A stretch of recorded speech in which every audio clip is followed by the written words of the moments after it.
എല്ലാവർക്കും നമസ്കാരം. ഇന്നത്തെ വീഡിയോ എന്ന് പറഞ്ഞാൽ നമ്മുടെ ജൂലിയുടെ പ്രസവമാണ്. 57ാമത്തെ ദിവസം കാലത്ത് തൊട്ട് അവൾ ഭക്ഷണമൊന്നും കഴിച്ചിരുന്നില്ല. അപ്പോൾ അവളെ നന്നായിട്ട് ഞങ്ങൾ ശ്രദ്ധിക്കുന്നുണ്ടായിരുന്നു. കഴിഞ്ഞ പ്രാവശ്യം ഒരു 58ാമത്തെ ദിവസമാണ് പ്രസവിച്ചത്.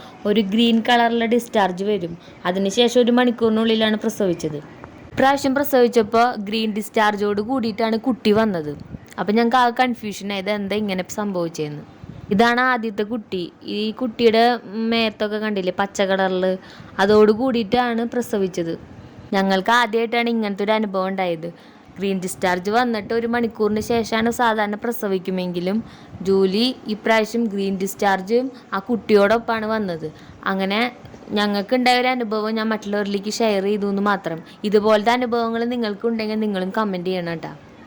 രാത്രി 9 മണിക്കാണ് ആദ്യത്തെ കുട്ടിയെ പ്രസവിച്ചത്.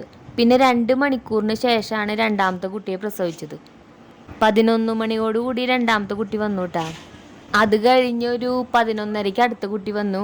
അതിനുശേഷം 11:45 ഒരു കുട്ടിയും കൂടി വന്നു. 2 കുട്ടികൾ അടുപ്പിച്ച് വന്നതുകൊണ്ട് നമുക്ക് വീഡിയോ എടുക്കാനായിട്ട് പറ്റിയില്ല കേട്ടോ. അമ്മയാണ് കുഞ്ഞിനൊക്കെ ക്ലീൻ ആക്കണത്. ജൂലി ആ ഭാഗത്തേക്ക് അങ്ങനെ വന്നില്ല. ലാസ്റ്റ് കുഞ്ഞ് വന്നത് 12 മണിക്കാണ് രാത്രി. അതിനുശേഷം പിന്നെ ഒരുപാട് ടൈം എടുത്തു. ഏകദേശം ഒരു 2-2.5 മണിക്കൂർ ഞങ്ങളിട്ടൊന്ന് ജൂലി വട്ടം കറക്കിച്ചു. വേറെ ഒന്നല്ല, ഒരു കുട്ടി വന്നിട്ട് സ്റ്റക്കായി നിന്നു. തല വരേണ്ടടുത്ത് കാലിൻ്റെ ഭാഗം വന്ന് നിന്നു. ഞങ്ങൾക്ക് എന്താ ചെയ്യേണ്ടതെന്ന് അറിയണ്ടായിരുന്നില്ല. പിന്നെ എന്തോ ദൈവാനുഗ്രഹത്താൽ വലിയ കുഴപ്പമില്ലാണ്ട് അങ്ങോട്ട് പോകുന്നു എന്ന് പറയാം. ആദ്യത്തെ കുട്ടി വന്ന് ഒരു 1/2 മണിക്കൂർ കഴിഞ്ഞപ്പോൾ ഞങ്ങൾ പാല് കൊടുത്തു. അതുപോലെ തന്നെ രണ്ടാമത്തെ കുട്ടിക്കും 3ാമത്തെ കുട്ടിക്കും ഓരോ 1/2 മണിക്കൂർ കൂടുമ്പോൾ പാല് കൊടുത്തിരുന്നു.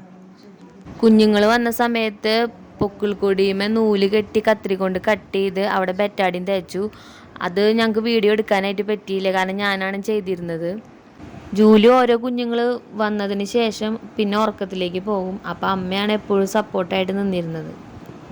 എനിക്കും അമ്മയ്ക്കും ഭയങ്കര ടെൻഷനായിരുന്നു. കഴിഞ്ഞ പ്രാവശ്യം ഇതേപോലെ തന്നെ രാത്രി 12:30 ടൈമിലാണ് പ്രസവിക്കാനായിട്ട് നിന്നിട്ട് കുറേ പുഷ് ചെയ്തിട്ടൊന്നും പോരുന്നുണ്ടായില്ല. അങ്ങനെ നേരം വെളുക്കുന്നത് വരെ അവൾ പുഷ് ചെയ്തു. അവസാനം ഞങ്ങൾക്ക് ഹോസ്പിറ്റലിലേക്ക് കൊണ്ടുപോകേണ്ടി വന്നു. പക്ഷേ കുട്ടീനെ അവരെടുത്ത് തന്നെങ്കിലും കുട്ടിക്ക് ജീവനുണ്ടായിരുന്നില്ല. അപ്പം ഞങ്ങൾക്ക് ആകെ പേടിയായിരുന്നു. എങ്ങനെയെങ്കിലും ഒന്ന് പുറത്ത് പോരണേ എന്ന് ഞങ്ങൾ പ്രാർത്ഥിക്കായിരുന്നു.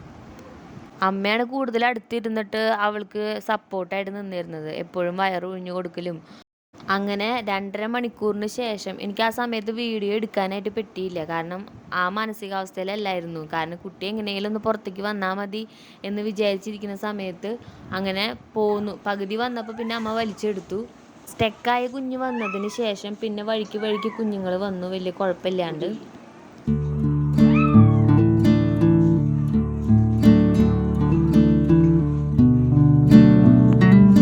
രാത്രി 9 മണി തൊട്ട് പുലർച്ചെ 5 മണി വരെ ഏകദേശം പ്രസവമായിരുന്നു. 7 കുഞ്ഞുങ്ങൾക്കും ഒരു കുഴപ്പമില്ലാണ്ട് കിട്ടി. അപ്പോൾ എല്ലാവരും സുഖമായിട്ടിരിക്കുന്നു. അപ്പോൾ ഇന്നത്തെ വീഡിയോ ഇത്രയ്ക്കുള്ളൂ. എല്ലാവർക്കും ഞങ്ങളുടെ ജൂലിനെ ഇഷ്ടപ്പെടുകയാണെങ്കിൽ ചാനലൊന്ന് സബ്സ്ക്രൈബ് ചെയ്യണം, ലൈക്ക് ചെയ്യണം, കമൻറ്റ് ചെയ്യണം. ഇനിയൊന്നും വീഡിയോസ് ഉണ്ടായിരിക്കും. അപ്പോൾ നമുക്ക് അടുത്ത വീഡിയോയിൽ കാണാം.